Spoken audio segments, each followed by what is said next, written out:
Olá, pessoal. Queria deixar registrado aqui no Instagram e também no podcast. Vou tentar subir essa gravação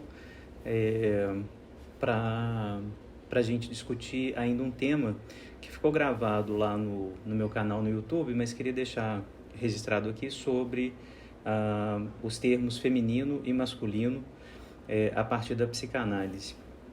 Eu vou, nessa gravação, não fiz isso lá no YouTube, vou falar um pouquinho de um trecho que está nesse livro que eu organizei, Os Ciúmes dos Homens, num artigo que eu escrevi aqui desse livro a partir de dois contos do Guimarães Rosa, chamados Quadrinho de História e Desenredo, né?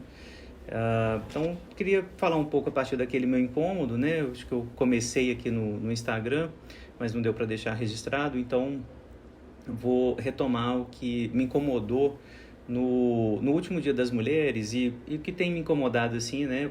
Como esse livro mostra já há bastante tempo, né? Já são 10 anos de publicação desse livro, é de 2015, já são 7 anos, que é o uso dos termos feminino e masculino em psicanálise, ou feminilidade, masculinidade, né? Esses substantivos, né?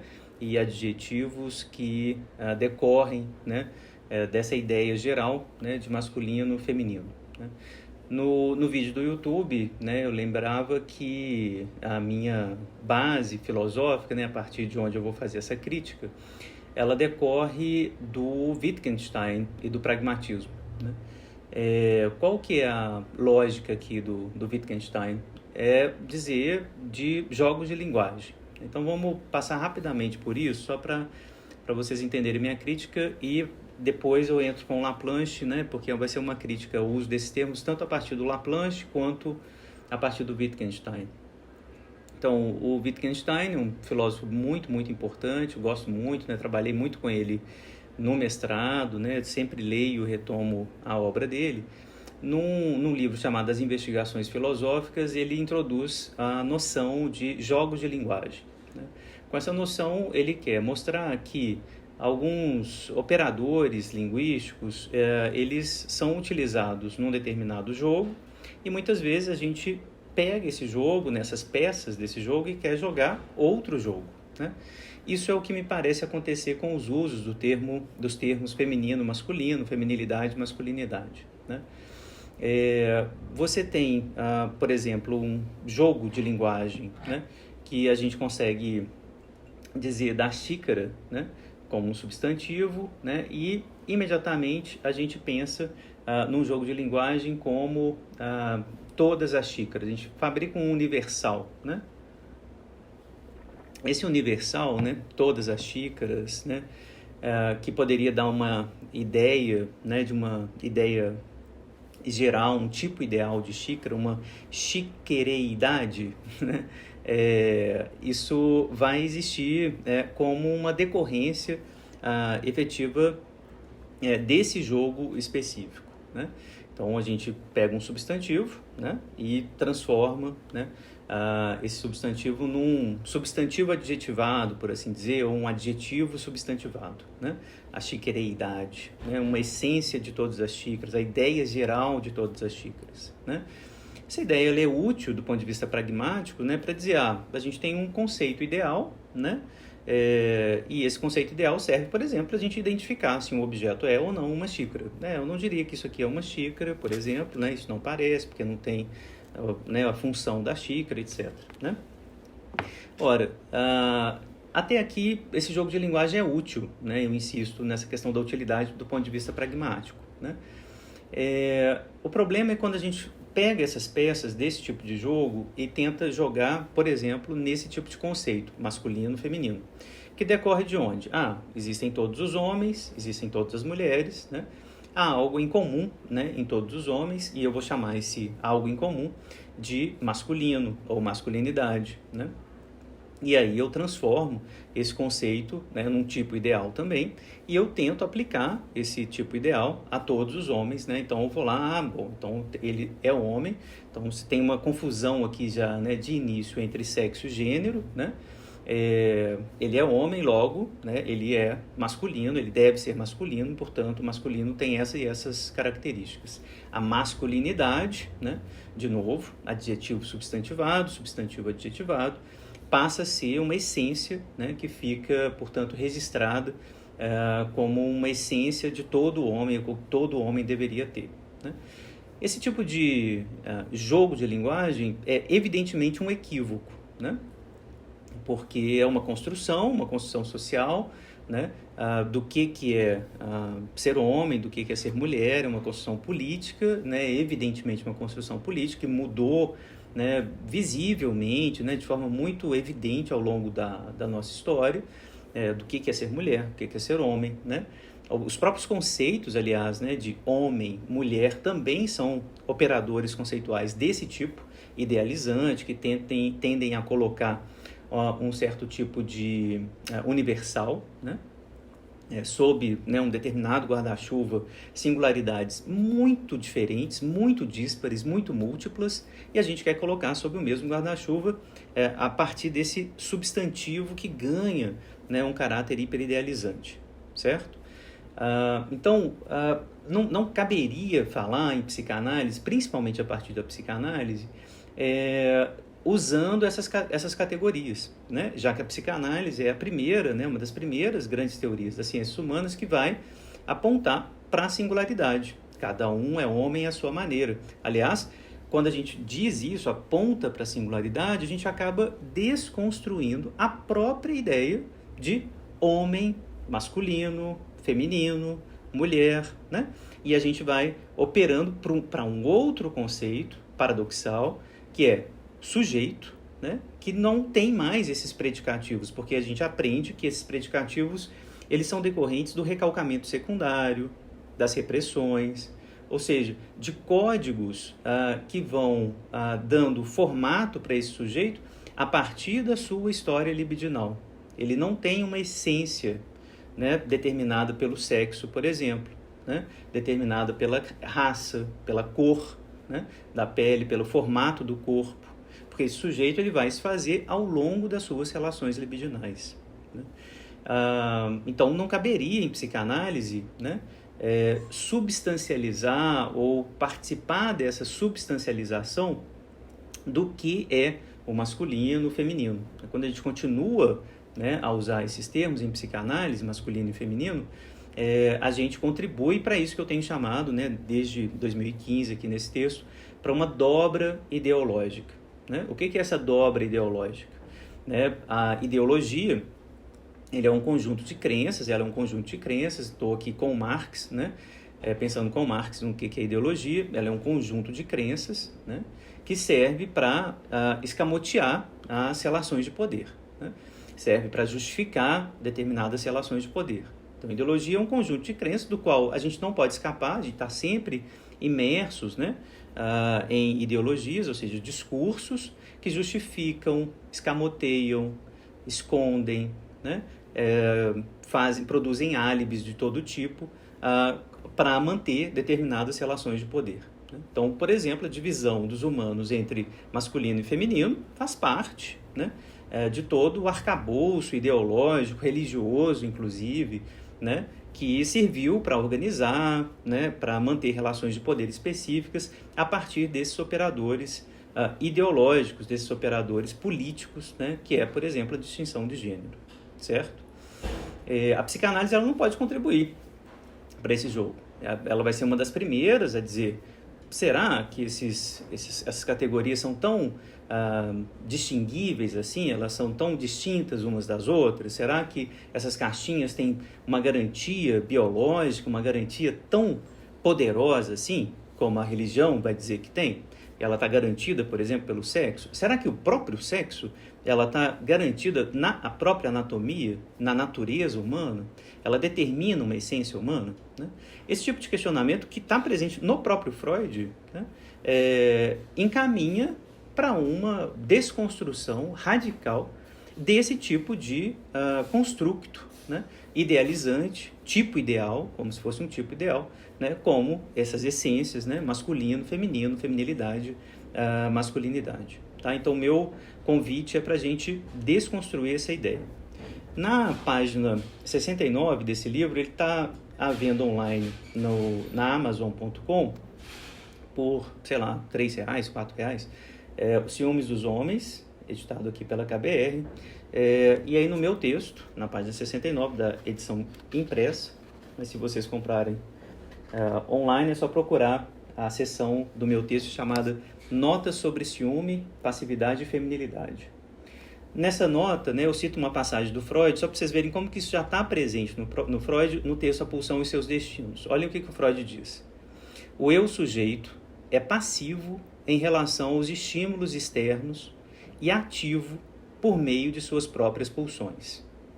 Essa oposição, ativo-passivo, mais tarde se funde com a do masculino-feminino. Embora antes dessa fusão, a oposição masculino-feminino não tivesse nenhum significado psicológico. Apesar de o amalgamento da atividade com a masculinidade e da passividade com a feminilidade apresentar-se como um fato biológico, ele não é nem tão amplo, nem tão exclusivo como estamos inclinados a pensar. Isso é o Freud em Pulsão e Seus Destinos. Observem como que essa passagem ela é completamente ambivalente. Por um lado, o Freud, de forma correta, vai dizer o Laplanche, eu estou lendo o Freud sempre a partir do Laplanche, está dizendo o masculino e o feminino não tem nenhum significado psicológico no início da constituição do sujeito. Passividade e atividade estão articuladas àquilo que o sujeito experiencia, experimenta, né, com relação aos seus estímulos externos e com relação à posição da pulsão. Do ponto de vista pulsional, o sujeito é sempre ativo. Do ponto de vista daquilo que ele experimenta, experiencia do ambiente, ele é sempre passivo. No recalcamento secundário, o Freud não está dizendo isso, mas é a leitura que, né, nós, a partir de Laplanche, vamos fazer. No recalcamento secundário, né, essa passividade é atrelada pelo código da cultura ao feminino e a atividade ao masculino. Isso é um código ideológico, é um código de gênero, é um código histórico, político, com determinações e relações de poder. Dizer que a atividade se articula ao masculino e passividade se articula ao feminino é ideologia, certo? Isso é um discurso que tem consequências práticas gravíssimas, tem consequências políticas gravíssimas. Não é uma teoria imune às suas consequências políticas, econômicas, etc. Tá? Vocês vão ver isso em Freud, vocês vão ver isso claramente no Winnicott, por exemplo, né, quando ele atribui o ser, né, os estados tranquilos, né, aquilo que é da ordem de uma certa continuidade ao feminino, ao ser mulher, né, a algo que está sempre atrelado aí. O fazer ao masculino, né, o existir ao feminino. Isso está presente no Winnicott, está presente no Freud, está presente em vários autores na psicanálise. Tá? Então, observe que como nessa passagem do Freud tem já um tensionamento, né? Ele está dizendo logo depois, né? Apesar desse amalgamento entre masculinidade e atividade, passividade e feminilidade, isso se apresenta como um fato biológico, porque aí ele, de novo, ele está dizendo, biologicamente, sexualmente, essa teoria do Freud vai aparecer como uma teoria sexual infantil, mas que o Freud vai dizer que é uma teoria psicanalítica, né? Ele vai dizer, não, o ato sexual mostra isso, a mulher é passiva, ela é penetrada, né? O homem penetra, o homem é penetrante, portanto, ativo, né? Então, esse fato biológico, né, que mostra efetivamente que a masculinidade é ativa e a feminilidade é passiva, esse fato biológico, apesar de aparecer esse fato, esse amalgamento entre esses termos não é tão amplo, nem tão exclusivo como estamos inclinados a pensar. Observem como que o Freud é tensionado aqui. Ele reconhece, até pela experiência clínica que ele já tinha nessa altura do campeonato, 1915, que é absurdo falar de passividade, atividade, né, separadas de tal maneira e atreladas de tal maneira, né, a esse fato biológico que é o fato de sermos homens e ou mulheres, né? Então, o próprio Freud está tensionando isso e eu queria que a gente continuasse esse tensionamento para desconstruir, né, esses operadores ideológicos, né, que estão ligados a essas essencializações, né, esse tipo de essência que vai se dar entre esse tipo de adjetivo substantivado ou substantivo adjetivado, que é masculinidade e feminilidade, né? Muito bem. O Freud, em 1930, isso na página 71, ainda desse livro, Ciúmes dos Homens, né, do meu texto, né, o Freud, em 1930, ou seja, no Mal-Estar na Civilização, sempre vai lembrar da bissexualidade nesse contexto. Olha, não dá para falar exatamente, né, de masculino, feminino nos humanos, porque todos nós temos essas coisas muito misturadas. Existe essa tese da bissexualidade psíquica em Freud, né? Então Freud vai lembrar disso nesse contexto, né? E aí, para reabrir aqui o caminho da Revolução Copernicana, é preciso ler a bissexualidade não como biologicamente constitucional, como quer Freud, mas como um tipo de metáfora que aponta para a plasticidade inicial dos investimentos libidinais de qualquer sujeito, ou seja, a ideia de que, inicialmente, não há uma determinação de qual gênero o sujeito seguirá, garantida pela anatomia dos corpos. Não tem nenhuma determinação desse tipo. Ainda nesse contexto do mal-estar, o Freud vai surgir com um curioso exemplo. O objeto amoroso nem sempre encarará essa complicação, a dificuldade, né, de satisfazer as tendências femininas e masculinas com o mesmo objeto. Porque o Freud está falando aqui de uma teoria do amor numa nota de rodapé, tá? E ele vai dizer, olha, nem sempre o objeto ele vai cumprir essas necessidades, né, de realizar o meu desejo masculino, o meu desejo feminino, a minha bissexualidade psíquica. Nem sempre, né? Nem sempre vai encarar essa complicação com o grau de compreensão e tolerância demonstrado pela camponesa ao se queixar de que seu marido não a amava mais, pois havia uma semana que não a espancava. Essa notinha de rodapé do Freud, né, que está lá no Mal-Estar, além do evidente perigo que ela, né, traz, né, não podia ser mais eloquente quanto aos efeitos políticos, né, ensejados pelo recalcamento que incide e produz a diferença sexual. Uma teoria, né, dos ciúmes dos homens, como eu estou levando aqui em consideração, né, ela tem que levar em consideração um contexto político, né, no qual uma mulher pode se sentir amada sendo espancada, ou, em outros termos, um contexto no qual um homem se sente autorizado a elaborar sua passividade espancando a sua mulher.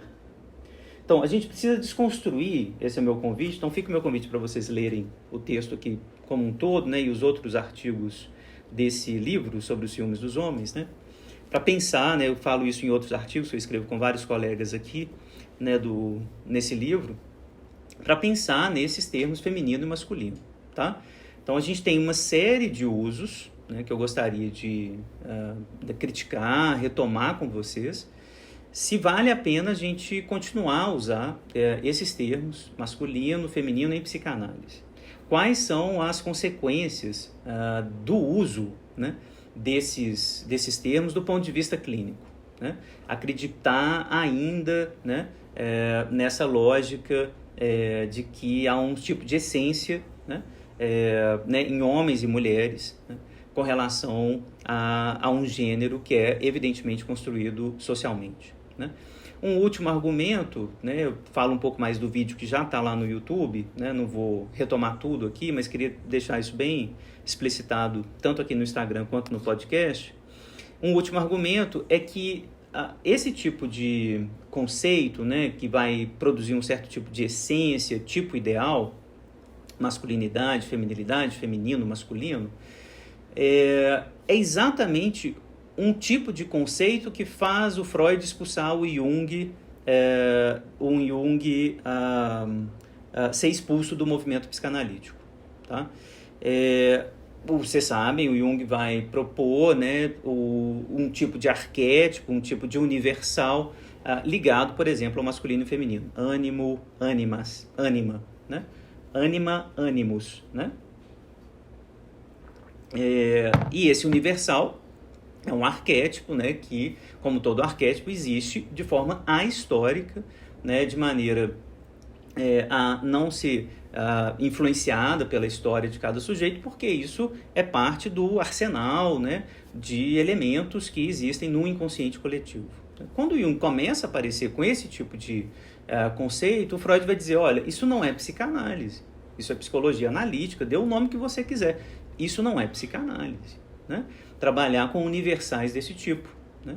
O Freud, ele evidentemente, na discussão com Jung, né, nas muitas discussões que levaram à expulsão de Jung do movimento psicanalítico, ele não tinha plena consciência, né, dessa defesa que hoje é evidente para a gente, né, da singularidade contra esse tipo de universal, né? Isso não está muito presente no próprio texto freudiano, até porque vocês estão vendo, o Freud acreditava muito nos fatos biológicos, né? O Freud acreditava muito nas fantasias originárias também, nos elementos filogenéticos, né?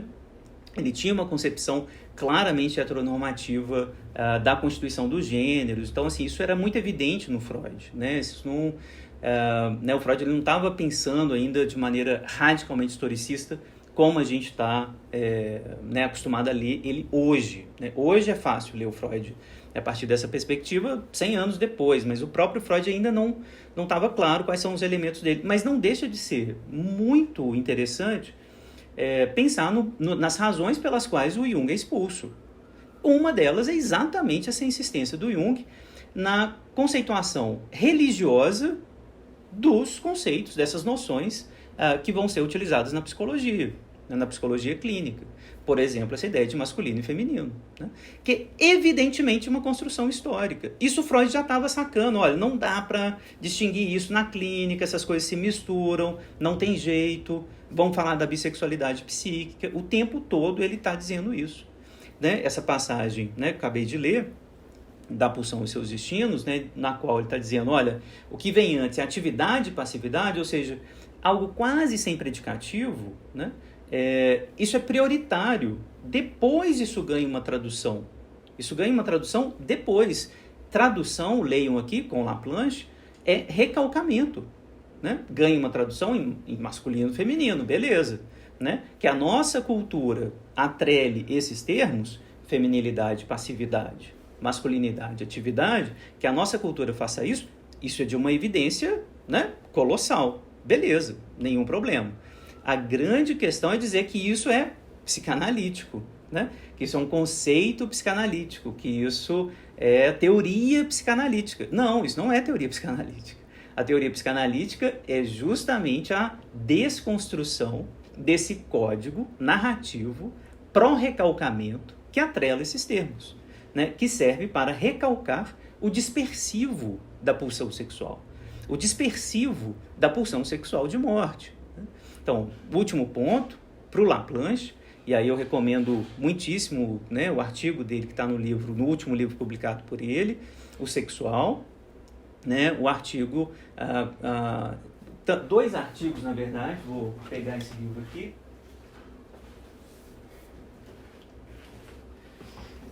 Dois artigos do Laplanche, Castração e Édipo como códigos e esquemas narrativos, e o artigo O Gênero, Sexo e o Sexual. Os dois artigos nesse livro, publicado pela Dublinense, Sexual, do Jean Laplanche, né? Dois artigos brilhantes, né? O Laplanche está no finalzinho aí da obra dele, né? Morreu, infelizmente, né? Logo depois de publicar e discutir esses textos. Está conversando com a Judith Butler, está conversando com as feministas, né? Está ouvindo, né, efetivamente as críticas, né, que foram endereçadas à psicanálise durante muito tempo, né? E nesses dois textos, em particular, o Laplanche vai dizer de forma muitíssimo clara, olha, gênero é construção, né? Construção política que vai servir como um código narrativo, né? Um certo tipo de código que vai orientar o recalcamento.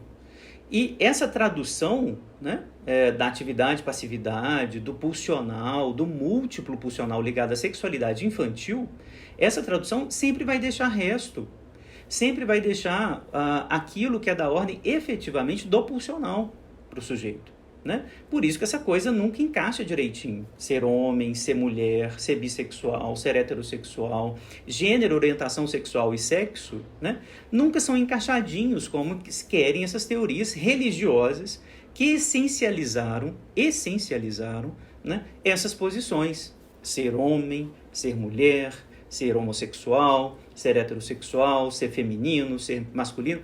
São caixinhas idealizantes e profundamente marcadas por um excesso repressivo, né, do recalcamento, efetivamente, um excesso de recalcamento dessa pluralidade pulsional. É esse o ponto que o Laplanche quer apontar. Olha, o sujeito, do ponto de vista do sujeito, né, o que interessa na clínica é a sua multiplicidade pulsional, é o seu circuito pulsional, né, que o ataca a partir de dentro. É como que a sexualidade infantil, naquele sujeito em particular, conseguiu se traduzir ao longo da sua história a partir desses códigos sociais. E como, claro, né, ao longo de uma análise, a gente pode quebrar esses códigos, a gente pode ajudar a melhorar essas traduções, a tornar essas traduções menos sofridas, menos violentas para o sujeito, né, que passou por esses processos tradutivos ao longo da sua história. Tá? Então, só queria deixar registrado aqui, vou aproveitar para ver se tem alguém perguntando, né?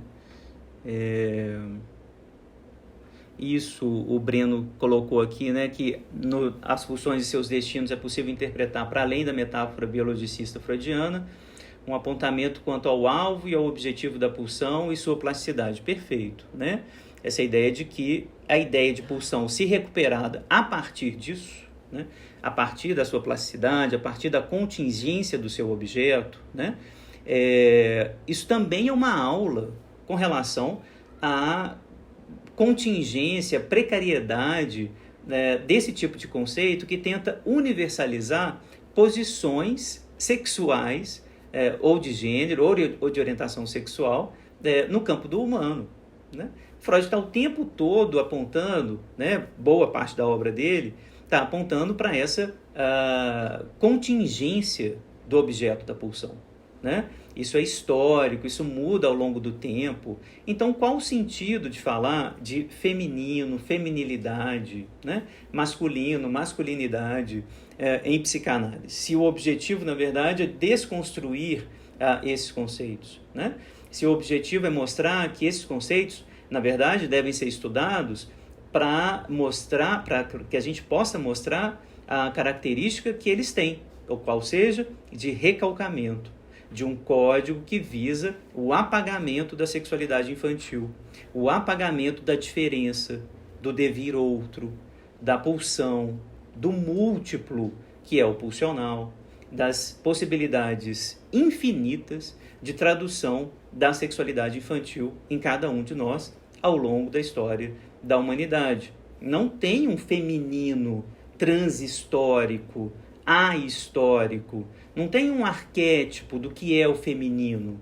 Você sabe as consequências ideológicas e políticas disso. Atrelar o feminino à passividade, atrelar a mulher, o feminino e a passividade. As consequências ideológicas e políticas disso são evidentes. A psicanálise ela vai continuar, né, apostando nesse tipo de conceito, né, nesse tipo de lógica, né, que atrela o feminino, né, a mulher, a passividade, mesmo quando vem com advertência, porque de maneira geral, é claro que eles já vêm com uma advertência, quem continuou a usar esse conceito. Não, o feminino não é a mulher. Estou falando do feminino, mas todo homem tem sua porção mulher, né? Como diz a música lindíssima do Gilberto Gil, né? Todo mundo tem a sua porção mulher, todo mundo tem a sua porção feminina, né? Seus elementos femininos são os elementos, né, que tem a ver com a receptividade, com a passividade, com o carinho, com a natureza, com a maternidade, etc.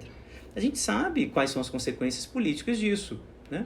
Então, é preferível, do ponto de vista psicanalítico, para pensar nas consequências clínicas disso, né, que a gente siga desconstruindo esses conceitos, né, mostrando, na verdade, o uso que esses conceitos têm para o recalcamento dessa multiplicidade pulsional que nos angustia mesmo, né? A gente vai dizer, no fundo, é que a gente não tem uma identidade garantida. O resultado dessa conversa não tem nada que garanta a nossa identidade. Muito menos essa coisa construída ao longo dos séculos, que é a articulação entre sexo, gênero e orientação sexual. Isso se articula historicamente, isso muda, isso vai mudar. Não só os próprios códigos universalizantes mudaram ao longo dos séculos, como cada sujeito, na sua história particular, vai mudar ao longo da sua história. A análise mostra isso. Sujeito que se reorienta sexualmente, que pensa sua posição como homem, como mulher, sua posição sexual, nos seus prazeres, no uso que ele dá ao seu próprio corpo, ao corpo do outro, isso tudo se reorienta, isso tudo se reorganiza, encontra novas traduções que a gente espera, ao longo de uma análise, traduções mais livres, menos conflitivas, com conflitos menos mortíferos. Né? Um sujeito que chega à análise, por exemplo, que é um caso clínico típico, que chega à análise e vai dizer, bom, eu sou um homem, eu sou gay e eu quero morrer por isso. Eu me envergonho disso. Ora, qual que é a tradução que a análise deve buscar a princípio? Né? Relaxa. Né? Não há nada de errado, não há nada de errado com a homossexualidade, não há nada de errado no jeito que você escolheu amar alguém, do jeito que você escolheu aqui, né, no sentido forte da escolha que o Freud vai dizer, né? Escolheu ser amado, escolhe a partir do inconsciente, não? Então acolhe essa escolha, né? Vem do corpo, o corpo não mente a partir disso. Né? Pensar aí, né, nos efeitos que o desejo produz em você a partir da sua fantasia, a partir do sonho, a partir daquilo que aparece como, para usar um termo winnicottiano que eu gosto muito, a partir desse gesto espontâneo do desejo. Ora, é a partir disso, é a partir desse gesto, a partir do sonho, a partir da fantasia, que o sujeito se orienta. Ele se orienta a partir disso. Se esse gesto, se esse sonho, para trazer esse exemplo caricatural, traz o desejo homossexual, traz, né, qualquer tipo de desejo, e que o provoca uma angústia mortífera nesse sujeito, qual que é a nossa tarefa? Abrir espaço, produzir um ambiente, para dizer como o Winnicott ainda, um ambiente facilitador, né, para novas traduções menos mortíferas. Né? Questionar esses ideais que colocam a existência gay, por exemplo, como um erro. Ora, é preciso questionar esse tipo de coisa. E a gente questiona isso questionando esses valores universais. Homens devem ser masculinos, homens devem ser ativos, o masculino é ativo. Quem disse isso? Que tipo de código é esse? Que tipo de código a gente vai ter que tolerar ainda, né? Dizendo disso, né? Insistindo nesse tipo de codificação, que é uma codificação claramente marcada por uma ideologia específica, religiosa, teológica. E a gente insiste em trazer essa conversa para a psicanálise, né, dessa forma, né, fazendo uma dobra ideológica.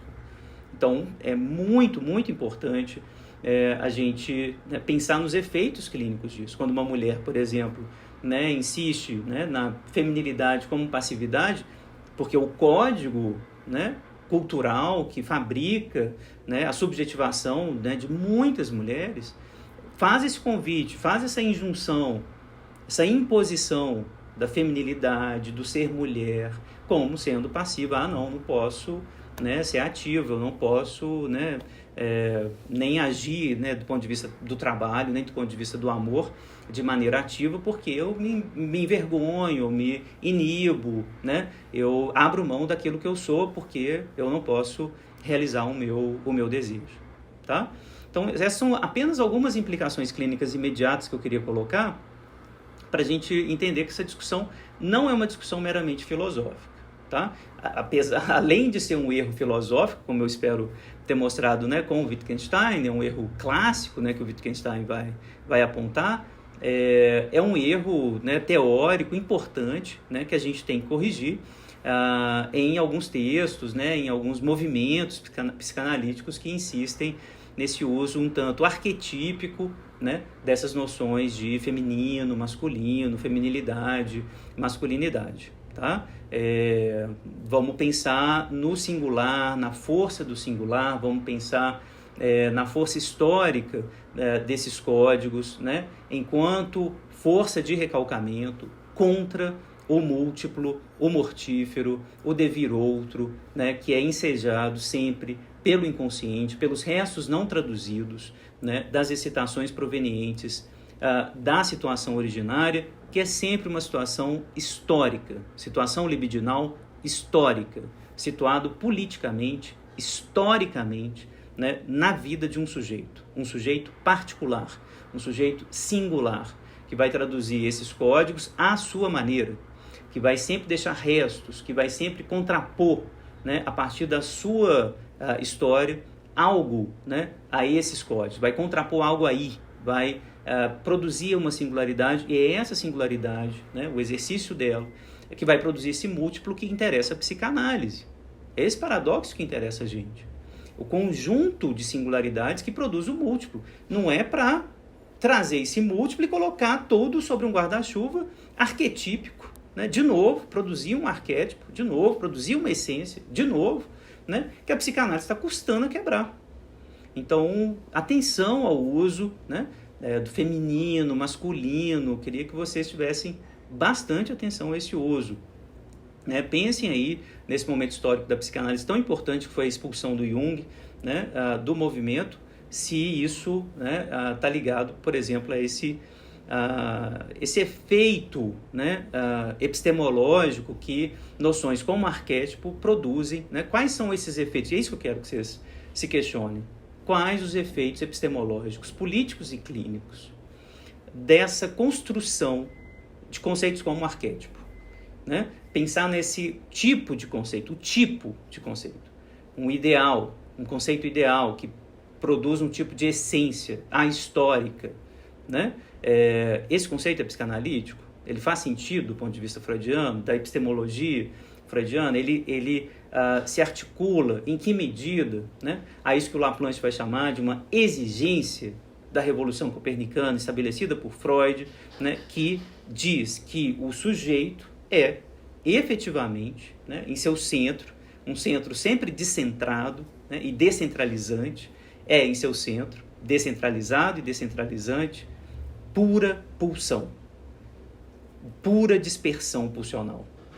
Né? Faz sentido dizer que nesse centro descentrado, descentralizante, dessubjetivado, que é o inconsciente, existem categorias como feminino e masculino? Isso não faz sentido. Né? Isso é um desvio ideológico, biologicista, né? Ahistoricista, perigosíssimo, que a gente precisa questionar de forma enfática. Tá? Esse é meu convite. Então, eu queria agora deixar salvo, espero que eu consiga deixar salvo aqui, tanto no Instagram quanto no podcast.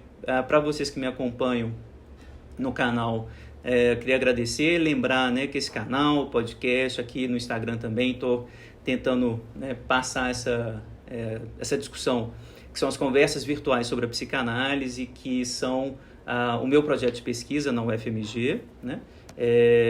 Há tanto nesses canais, né, no YouTube, Instagram e no podcast lá no Spotify. Procurem conversas virtuais sobre a psicanálise para a gente continuar a conversar.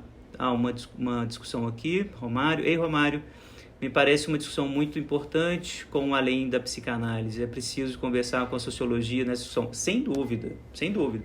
A parceira que o Laplanche está conversando nesse último texto, Sexo, Gênero, Sexual, por exemplo, é a Judith Butler. Não tem jeito a gente continuar essa conversa sobre masculino e feminino sem chamar as feministas. Sem chamar a Butler, por exemplo, para conversar. Impossível. A Butler, que aliás ajudou a traduzir o Laplanche lá nos Estados Unidos, né? Que está dialogando com o Laplanche explicitamente no Taking Account of Yourself, né? O relatar-se a si mesmo, acho que foi traduzido assim. Então, é preciso convocar as feministas, acolher o que elas têm dito pra gente há muito, muito tempo, né? Tem alguma coisa esquisita nessa teoria aí dos gêneros em psicanálise, tá? Então, essa é a discussão, beleza? Então, agradeço e aguardo mais comentários para a gente começar a conversar, né? Uma conversa, um convite, né? Às vezes tem um uso aí feminino, masculino, que seja psicanalítico, que não vai aderir ao recalcamento como eu estou pensando, tá? Se tiver, vocês me avisem, né? Mas a princípio, né, é um conceito que está do lado do recalcamento, né, e não do lado do inconsciente, como muitas vezes, né, dá a entender esse tipo de uso teórico. Né, uma feminilidade inconsciente, né, uma masculinidade inconsciente. Não, sem predicativos, atenção, né, grifem isso aí, sem predicativos subjetivos do lado do inconsciente, né? Do lado do inconsciente, há o pulsional, a pulsão sexual de morte, aquilo que não se traduz, aquilo que não se reduz de forma alguma, né, a um tipo de subjetivação, de predicativo subjetivo, ainda mais desse tipo, né, que se quer idealizado, essencializado, ahistórico, que vai valer para todo sujeito em qualquer tempo, né? Aí não pode de jeito nenhum, dotar o inconsciente desse tipo de conteúdo. Aí a gente deixa de ser psicanalista e vai para a psicologia analítica, vai para outros tipos de psicologia, tá bem? O nome do podcast é Conversas Virtuais sobre a Psicanálise. Deem uma olhada lá no Spotify, vê se vocês encontram. Vou tentar subir esse áudio hoje, né? O podcast está meio paradinho, mas vou tentar a partir de agora ir alimentando o podcast também com essas conversas que a gente está tendo aqui. Divulguem, caso vocês gostem, né? Se inscrevam lá no canal no YouTube, né? Eu estou à disposição para a gente conversar, tá bem? Obrigado. E sobre o elemento... olha só, elemento feminino puro e masculino puro proposto por Winnicott. Os próprios nomes causam arrepio, não causam? Né? Elemento feminino puro, elemento masculino puro, né? O Winnicott vai tentar fazer isso, né? Vai tentar fazer essa discussão também, e acho que é o mesmo tipo de desvio biológico, mesmo tipo de desvio biologicista ou biologicista ideológico, né? Que o Freud está cometendo. Quer dizer, o Winnicott ele não vai sozinho nesse barco, né? Ele está acompanhando o Freud em alguma medida. O Ferenczi está acompanhando o Freud, vai falar desse feminino também muito atrelado à passividade, né? Isso é uma teoria sexual infantil, é isso que a gente precisa lembrar, né?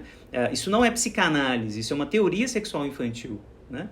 Então façam essa quebra, né? Tentem entender qual que é o uso desse conceito claramente antipsicanalítico dentro da psicanálise. Esse é o convite do Laplanche, tá bem? É isso aí, um abraço.